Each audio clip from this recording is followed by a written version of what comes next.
Yo, what's going on, guys? So I know that I just posted that build with the bleed for Assassin's Creed Shadows, and if you watch that video, first of all, thank you, and thank you for commenting, because I did have a couple people commenting.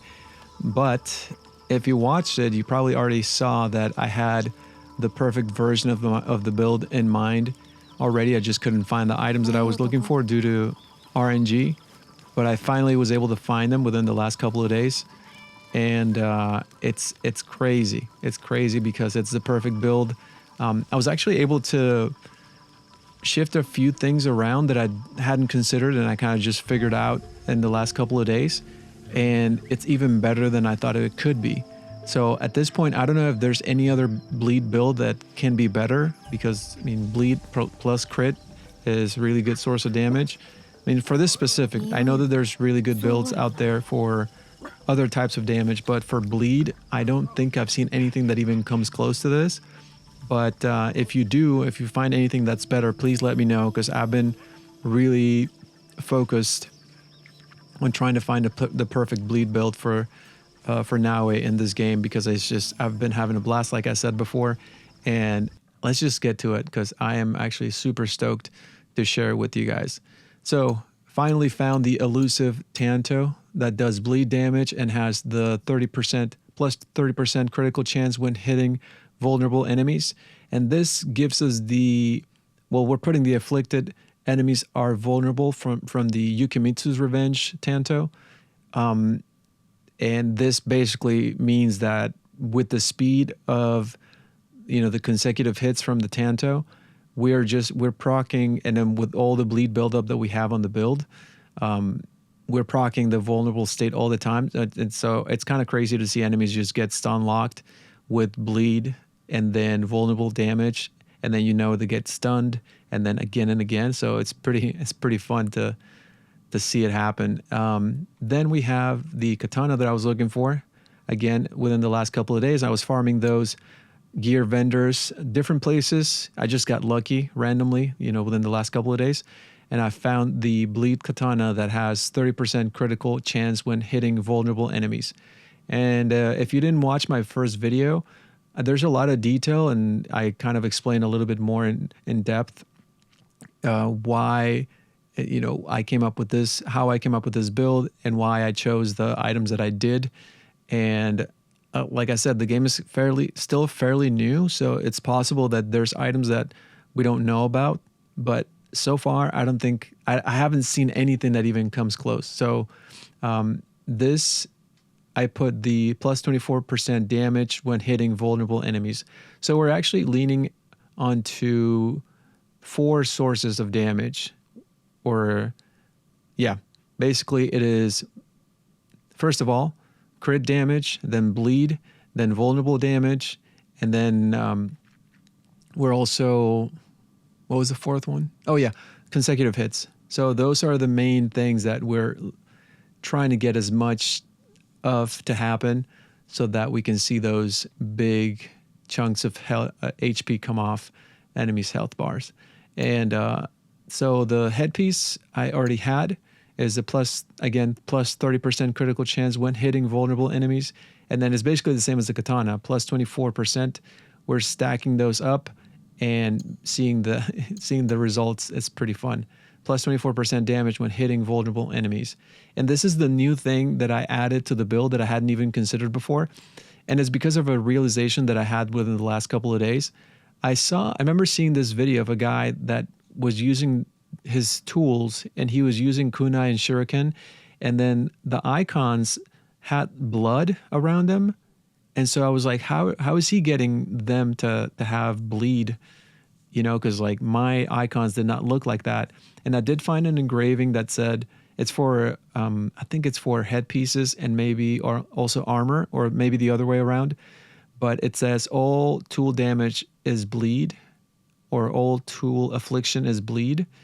And I put it on an armor set, and it didn't do anything. It didn't change anything. And then I think I tried something else.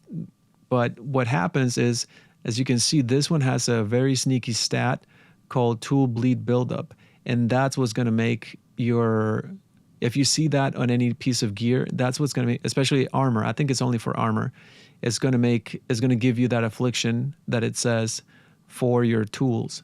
So I actually, because I'm no longer using the Oni's Fury or whatever it's called. Oni's Bite. Yeah, I'm not using that anymore.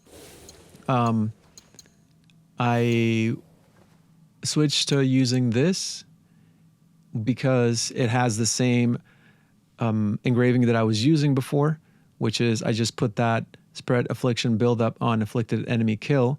And then I found a better engraving for the affliction buildup, which the one that I had before was 1% affliction buildup on critical hits. No, on consecutive hits. Yes. And this one is 10% affliction buildup with critical hits. And so we're getting that to happen all the time because of all the crit damage and all the crit chance that we have. So it's actually quite fun. And then we're also, if you remember my video, I was not really leaning into tool affliction buildup or tool damage, but now I am, because now we're able to synergize with the rest of our build, and we can get our tools to do bleed damage. And with the shuriken especially, it's fun to see because they ricochet off of enemies. So if you just chuck a bunch of shuriken onto a group of enemies, you'll just see everyone will get hit back and forth, which is pretty cool. So yeah, amazing, because it's even better than I thought it could be. And then this is, if you saw the video that I posted before, this I found it like a week ago. So it was ready to go as soon as I found the rest of the items. And it's that 100% armor piercing on critical hits, which happens a lot. And then the engraving from the Oni's Bite, plus 2% critical damage per mastery point in katana, which I have about 70 points. So that gives me plus 140% critical damage. And so as you can see, we get enemies to be in the vulnerable state. Then we proc bleed, we proc crits, and we proc armor piercing, and we also proc vulnerable damage. And for the Tanto, it's a little bit easier because of that engraving. I kind of wish that you could put it on the katana as well, but it's only for the Tanto. But we are also using abilities. If you saw the video that I posted before, the katana abilities that we're using do vulnerable damage.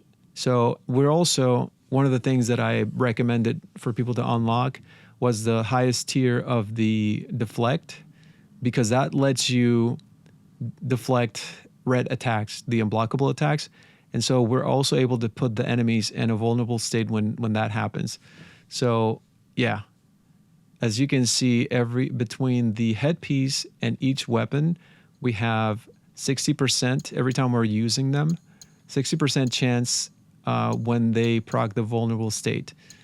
Where basically it's almost a guaranteed because of the speed of the attacks, both for the Tanto and also a little bit less, but the katana is also pretty fast. And then we have also from gear a little bit more, and from skills we have 7.3 crit chance from the headpiece, and then from skills we have another, I think it's 6%. No, it's 4%, my bad. And so I'm going to show all the values on the screen so you guys can see and see how everything stacks.